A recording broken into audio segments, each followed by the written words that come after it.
notre invité ce soir à 18h18. Il est le numéro 2 du MEDEF, président délégué de l'organisation patronale. Bonsoir Patrick Martin. Bonsoir. Merci de votre présence ce soir dans le studio d'Europe Soir. Les sujets d'actualité sont nombreux, c'est vrai. D'abord sur la crise sanitaire. L'OMS qualifie d'alarmant le niveau de transmission du Covid en Europe. Olivier Véran a tenu tout à l'heure une conférence de presse. Il n'est pas franchement optimiste. Le virus est là, le virus circule énormément. Il y a une inquiétude. Craignez-vous un possible reconfinement, même partiel, ce qui évidemment serait tragique pour l'économie française et pour les entreprises? Bien sûr, et pour l'emploi. Et pour l'emploi. Pour l'emploi, c'est pour ça que les entreprises se conforment strictement aux consignes sanitaires, comme elles le font d'ailleurs depuis mi-mars. Encore faut-il que ces consignes soient claires et pragmatiques. Ce qui n'est pas le cas. Écoutez, on a une certaine confusion, je dirais, dans la mise en œuvre des mesures. Le même cas contact ne sera pas géré de la même manière par l'ARS du Grand Est ou l'ARS de Nouvelle-Aquitaine. Il n'y a pas une règle claire pour toutes les entreprises en cas de contamination détectée au sein d'un groupe ou d'une entreprise? Non, face à la même situation. Je l'ai vécu dans mon entreprise. Ah oui. Le cas contact est renvoyé chez lui, ce qui est normal dans un cas. Oui. Dans l'autre cas, c'est tout l'établissement qui est fermé, quel que soit son effectif. Mais donc quoi, on dit à l'entrepreneur, au petit patron, au grand patron, on dit débrouillez-vous? Ben non, on lui dit ce qu'il a à faire et il doit s'y conformer parce qu'il met sa responsabilité en jeu. Voilà. Donc nous, à nouveau, on est légaliste, bien sûr. On est très soucieux d'endiguer cette pandémie avant de la faire reculer. Mais il nous faut des règles plus claires qu'elles ne sont aujourd'hui. Vous avez eu des assurances, parler de reconfinement même partiel, il en a été question à un moment. Vous avez eu des assurances de la part de l'exécutif, le gouvernement, vos interlocuteurs, peut-être même le président de la République, qu'il n'y aurait pas de reconfinement pour ne pas pénaliser les entreprises? Non, et d'ailleurs, ils ne peuvent pas donner d'assurance. Je crois que c'est notre responsabilité collective, en tant que citoyen responsable, d'appliquer les règles, d'être discipliné tout simplement. Il faudra peut-être au cas par cas qu'il y ait des sanctions plus fortes. Moi, je vois ce qui se passe au Canada. Mais finalement, c'est efficace. Mais c'est la dernière extrémité. Cette crise, Pardon ? Vous trouvez qu'elle est bien gérée, cette crise, pour l'instant, Patrick Martin? Elle est gérée au fil de l'eau, mais les événements font qu'il est très difficile de prévoir. Mais à nouveau, je pense qu'il nous faudrait des consignes plus claires, plus strictes le cas échéant de la part du gouvernement. Je vous pose la question et j'insiste un petit peu, puis après on passera aux autres sujets, parce que c'est vrai qu'il y a un vrai risque d'effondrement de l'économie en cas de reconfinement. C'est ce que disait il y a quelques jours votre président, Geoffroy Roux de Bézieux. Il n'y aura plus d'argent pour payer, disait-il, la protection sociale. On va rentrer dans quelque chose que je ne maîtrise pas et que je ne souhaite pas. Ce sont des mots très forts. Que je partage totalement. On atteint d'ores et déjà des déficits, des dettes publiques, régimes sociaux et collectivités qui sont absolument phénoménaux. Donc on doit pouvoir faire face. Mais s'il y a une deuxième lame, je dirais, de confinement généralisé, là on rentre véritablement en terrain incognita. Sur la fermeture de l'usine Bridgestone, 863 emplois menacés, condamnation unanime, on en a parlé ici même, de la classe politique. C'est une trahison, dit le gouvernement. Ce sont des voyous, a même dit Xavier Bertrand. Est-ce que vous partagez ces mots? Non, je n'irai pas jusque-là. Alors c'est évidemment un drame humain, c'est un drame local aussi, dans cette localité de Béthune qui compte 25 000 habitants, 863 suppressions de postes, c'est évidemment très lourd. Je voudrais quand même souligner 3 points. Le premier point, c'est que le marché du pneumatique s'est effondré avec celui de l'automobile. Et d'ailleurs, mais il y a quand même eu un sous-investissement chronique. Il y a eu un sous-investissement. L'entreprise s'était engagée à investir pour maintenir le site, elle ne l'a pas fait. Oui, alors je ne connais pas le détail de la situation, mais il y a probablement de ça. Il y a un point qui est quand même à souligner, sauf erreur de ma part, c'est qu'au mois de mars, il a été proposé aux salariés un accord de performance collective qui a été rejeté et qui consistait notamment à faire passer les salariés de 32 heures et quelques à un peu moins de 35 heures.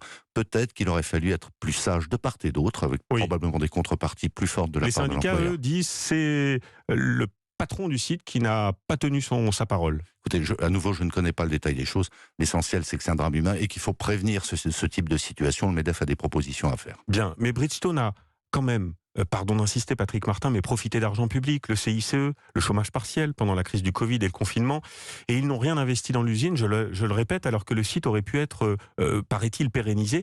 Ça donne un peu le sentiment qu'on prend l'argent et on se casse, pardon de le dire comme ça. Peut-être que c'est vrai dans ce cas-là. À nouveau, moi, je ne le connais pas suffisamment. Maintenant, quand vous dites on prend l'argent, le CICE typiquement, mais les baisses d'impôts de production qui sont annoncées, c'est moins d'argent pris aux entreprises. 10 milliards cette année, 10 milliards l'an prochain. Oui, enfin, ça sera 10 milliards par an. C'est pas par an, 10 plus 10. 2021 et en Il 2022. faut bien avoir ça en tête. Ça n'est pas de l'argent qui est donné aux entreprises, c'est moins d'argent qui est pris aux entreprises. C'est quand même pas neutre. Oui. Et il n'empêche qu'on se rapproche d'un bon niveau de compétitivité, mais typiquement sur les impôts de production, si on devait rejoindre la moyenne européenne, c'est pas 10 milliards de moins qu'il faudrait, c'est 35 milliards. Oui. On est content malgré tout pour les 10 milliards. Oui, c'était presque inespéré, j'allais dire plus que ce que demandait historiquement le MEDEF, mais c'est vrai qu'on reste 50 milliards, je crois, en cumulé, en différentiel par rapport à l'Allemagne, par exemple. Ça veut dire qu'on restera, quoi qu'il arrive, moins compétitif que nos voisins allemands. Cette période du Covid est tragique à tous égards. Elle a un mini-avantage, c'est que tout le monde, je crois, l'opinion publique a compris que le sujet de la compétitivité, qui est probablement vrai pour Bridgestone également, c'est un enjeu collectif. C'est pas des dividendes pour les actionnaires. Bien. Un mot du plan de relance. 100 milliards d'euros pour une grande partie à destination, on vient de le dire, des entreprises. Le gouvernement annonce ce matin une charte de contrepartie pour les entreprises. Rien de contraignant donc, contrairement à ce que réclamaient certains, Laurent Berger par exemple pour la CFDT. Pourquoi, Patrick Martin, est-ce si compliqué pour les entreprises de prendre des engagements sociaux ? Non mais les contreparties, sur l'essentiel des mesures, elles existent. On n'aura pas de prime à l'embauche si on n'embauche pas. On n'aura pas de prise en charge partielle de la rénovation thermique si on ne fait pas de rénovation thermique. Donc je dirais c'est sui generis. Hein. C'est un faux sujet. Alors après, il y a le sujet des impôts de production, où là, on ne peut techniquement pas demander de contrepartie. Il faudrait suivre 1 200 000 entreprises, dont certaines seront quasiment au bord du dépôt de bilan, leur demander des contreparties, outre le fait que le suivi sera impossible. C'est une vue de l'esprit. Est-ce qu'on a trop tardé pour mettre en branle ce plan de relance? Les Allemands ont présenté leur le 6 juin. On sait que d'abord c'est que 33 milliards, je crois, qui va être décaissé dans un premier temps. Donc quand on parle de 100 milliards, c'est en fait sur 2 ans. Voilà, avec une partie qui vient de l'Europe, hein, on le rappelle. Est-ce qu'on a trop tardé? Écoutez, nous on avait souhaité que ce plan de relance soit annoncé dès le projet de loi de finances rectificative numéro 3 au mois de juillet. Il y a un risque de trou d'air, effectivement, avec une crispation légitime dans l'opinion, avec les plans sociaux qui s'annoncent, qui ne vont pas être une généralité, mais quand même ça va peser sur les mentalités, ça va peser sur la consommation, et la prise d'effet de ce plan de relance qui ne sera que progressive tout à fait à la fin de l'année et surtout l'an prochain. Patrick Martin, est-ce que vous partagez les prévisions du gouvernement sur la reprise? Très optimiste. Hein. Dans 2 ans, dit le gouvernement, on sera revenu à des niveaux de croissance d'avant-crise.